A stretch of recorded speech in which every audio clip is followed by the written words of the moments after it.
It's easy to look at a GPU that costs $1,000 and think, what, all of that for games? What a bad deal. But what if I told you that cheap GPU next to it is even worse? Don't buy it. I'm not shaming anyone for being on a budget.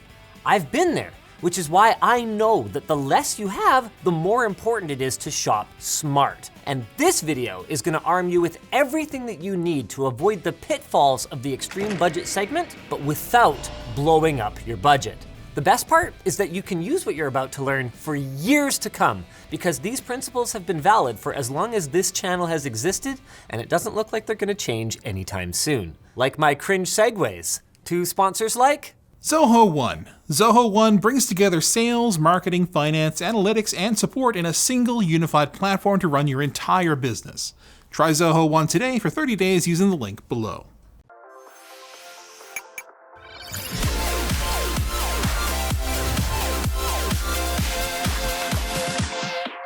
Let's begin with a couple of good reasons to buy a basic GPU. Let's say your PC dies the night before a deadline and grabbing the cheapest thing on the shelf at Best Buy is your only way to get back up and running. I would do the same thing. Or maybe you're hacking together a low-power Plex box or a utility PC from old hardware. If you only need some form of video output, budget GPUs can end up being your only option thanks to their compact size and low power consumption. But if your main consideration is the cost, these good reasons start to disappear very quickly, because now what matters is the value of what you're buying, which for gamers fundamentally boils down to one thing. For every dollar I am spending, how much performance am I getting? And typically for a GPU, that's measured in FPS, or the number of frames that it can render per second. For many of you watching this channel, this concept might seem downright intuitive, but people who aren't enthusiasts might not have the context to interpret a graph like this. And they shouldn't be shamed for that. I mean, I don't know everything there is to know about tires, for example. And think about it, if you spent your whole life gaming on consoles, compatibility is binary. It runs or it doesn't run. You've never had to think about how well it runs and how that might vary depending on the rest of your setup and the games that you're playing. Making matters worse for new buyers, it's not obvious whether a given graphics card on the shelf will deliver an acceptable gaming experience. And I lay a lot of the blame for this firmly at Nvidia and AMD's feet. Both use naming schemes that work a little something like this. Your first number or numbers is the generation of the product. The next one is its performance class, and the final is a placeholder that sometimes gets used to denote an in-betweener product. You've got your suffixes like XT or super that typically denote a more better version of what is fundamentally the same thing. The issue is that neither of them treats their own conventions as anything other than rough guidelines, and both of them have shown that they're willing to break these conventions outright in the interest of making a subpar product seem more desirable. Take the GT 1030 and GTX 1630 from Nvidia, for example. From the numbering alone, we might conclude that while they're in a similar class, there should be a huge performance difference between these two cards. And there is, but it's not as much as you might expect. While the name suggests that the 1630 should be 6 whole generations newer, there's actually only 1 generation separating these two cards. And even within its own generation, I consider the 1030's naming to be very misleading. Consider this, a 1070 is roughly 80% as fast as a 1080. A 1060 roughly 70% as fast as a 1070, which kind of makes sense so far, right? But then a 1050 is only half the speed of a 1060, and a 1030 falls to just half the speed of that. Making matters more complicated, Nvidia has made headlines multiple times in recent years, in recent days actually, for releasing GPUs that use the same numbering scheme, but with downgraded memory configurations that are catastrophic for performance. As an innocent shopper, how am I supposed to infer that higher performance tiers have large price gaps and small performance gaps, while lower performance tiers have small price gaps with big performance gaps? Even as someone who does understand the numbers, I would be totally lost here. Which is why the savvy shopper then always comes back to frames per second. Let's talk about how to read a graph like this. This is a performance graph for in-game performance. It's the result of data collected over the course of the benchmark, and the bars you see here indicate how smooth the overall display is. Each item is split into 3 bars here: average, 5% low, and 1% low frame rates. Average is exactly that, the average performance. But it doesn't tell you the whole story, because how fast a game runs at any given moment differs depending on what's happening on screen. That's where the lows come in, and these represent the lowest frame rates that were recorded 5% and 1% of the time, respectively, which paints a more complete picture of the performance that you can expect from scene to scene.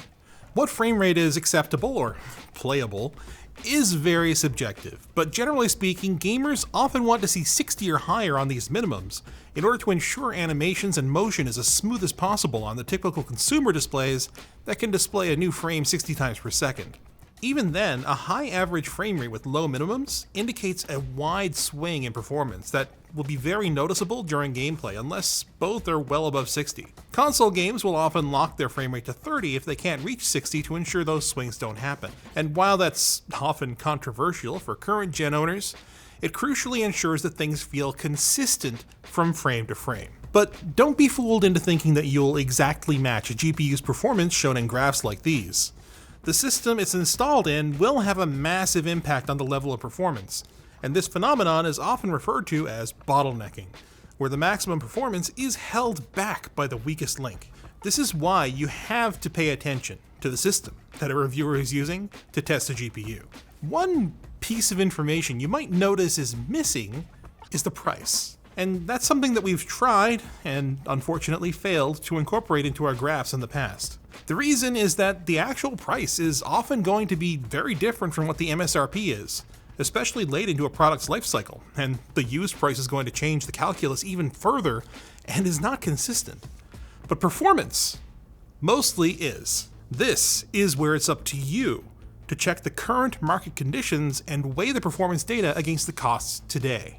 It's also up to you to make sure that your performance data is as accurate as possible by using multiple different reviews. Well, no one wants to make an incomplete review.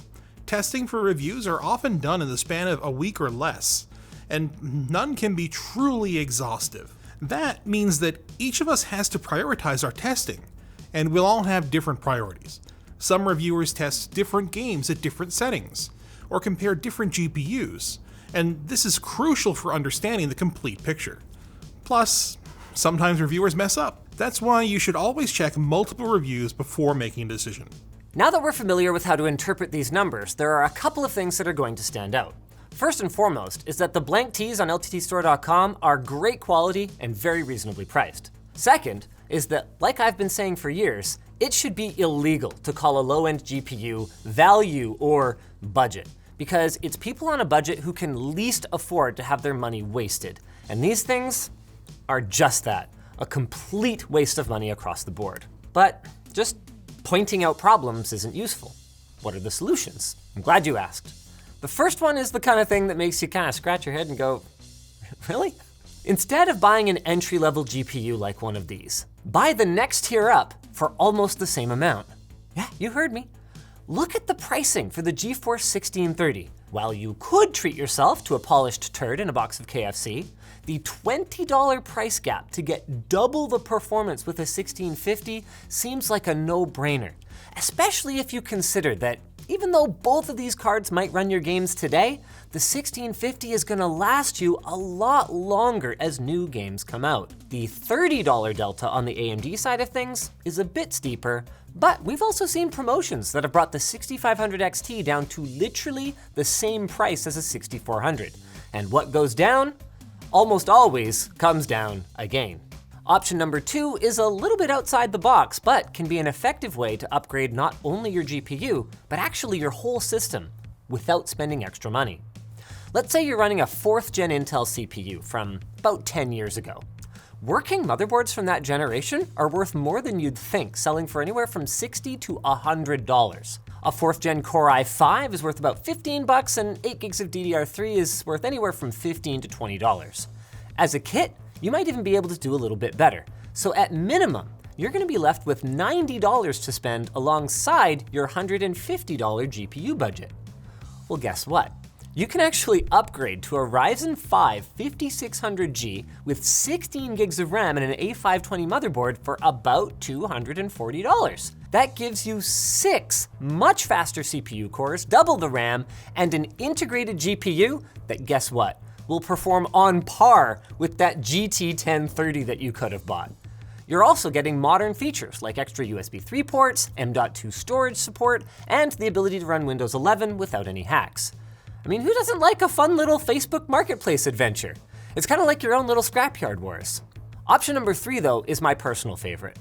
Why do you want a brand new card sealed in a box when a much better one is a bus ride and a quick dust cleaning away? A good rule of thumb is that for any current generation GPU, there's probably going to be a previous gen one that is either faster for the same price or cheaper for the same performance. For example, the 1630 is priced at about $150 to $190 US. For that kind of money, you could get a GTX 1080. I mean, sure, it's from 2016, and it will consume more power while you're gaming, but it runs at least twice as fast. And there are other options. Why don't you save some money on an RX 590 from AMD? That is a great performing card from 2018 that regularly sells for under $100. Option number 3 is also great if you don't care about gaming performance at all, since if all you're after is a basic working GPU so you can output video, man, those can be had for so little that even if they die, you could just buy another one and still have money left over compared to buying a brand new card. On that note, I get it, not everyone is comfortable giving up a warranty. But I would make the argument that much of that risk can be mitigated by using platforms like eBay with buyer protection, or doing what I used to do and testing products when you meet up to buy them. With the amount I've saved over the years buying secondhand hardware, it has more than covered me for the odd failure. Which is all fine and good that we have these options, but there are still a couple big questions remaining. Like, why do these crappy products exist at all? And why don't AMD and Nvidia just price them fairly then? Do they hate poor people? Let's address that one first. It comes down to the steps involved in building a card and getting it to your door. Every GPU, no matter how low end or high end, has some fixed costs. The gold in the contacts, the copper in the PCB, the PCI bracket, assembly, HDMI port royalties, quality assurance testing. All of that stuff factors in before the cost of the expensive parts, like the GPU chip itself, the memory, the voltage regulators. So the lowest end GPUs actually start to approach this fixed cost floor to the point where the manufacturing cost isn't significantly different compared to the step up. And this is especially true when, like the GTX 1630 and 1650, the two cards actually use the same physical chips. We'll have these better value cards linked down below. As for why they exist then, the chips in these bottom of the lineup GPUs are most often created first as mobile chips. In a laptop, the cost difference often really is a matter of just choosing which GPU to solder on, because almost all of the supporting components are already part of the final product. There's already power delivery circuitry, there's already a cooling system, there's no need for a PCI bracket, and the outputs are already there.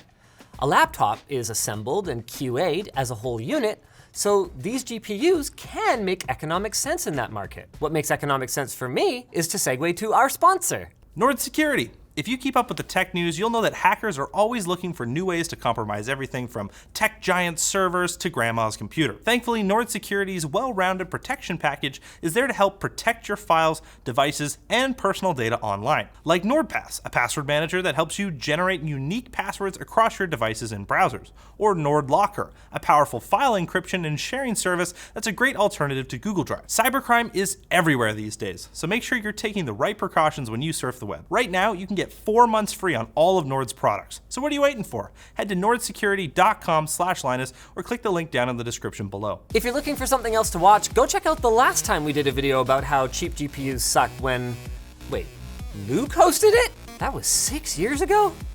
Time sure flies, hey?